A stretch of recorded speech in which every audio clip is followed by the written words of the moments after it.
মুন্সিগঞ্জের শ্রীনগরে বিএনপির ভারপ্রাপ্ত চেয়ারম্যান তারেক রহমান কর্তৃক জাতির সামনে উপস্থাপিত রাষ্ট্র কাঠামো মেরামতের ৩১ দফা বাস্তবায়নের লক্ষ্যে লিফলেট বিতরণ করা হয়েছে। বুধবার দুপুরে শ্রীনগর বাজার পোস্ট অফিস থেকে পাইলট উচ্চ বিদ্যালয় পর্যন্ত ছাত্র, শিক্ষক এবং সাধারণ জনগণের মাঝে লিফলেট বিতরণ ও গণসংযোগ করেন বাংলাদেশ জাতীয়তাবাদী দল বিএনপির স্বেচ্ছাসেবক বিষয়ক সম্পাদক মীর শরফত আলী সপু।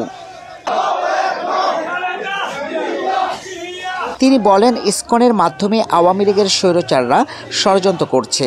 এ বিষয়ে সবাইকে সজাগ থাকার পরামর্শ দেন তিনি।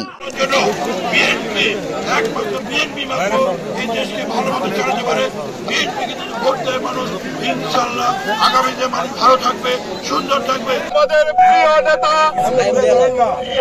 এই এলাকার কৃতি সন্তান আমাদের মাঝে এসে উপস্থিত হয়েছেন।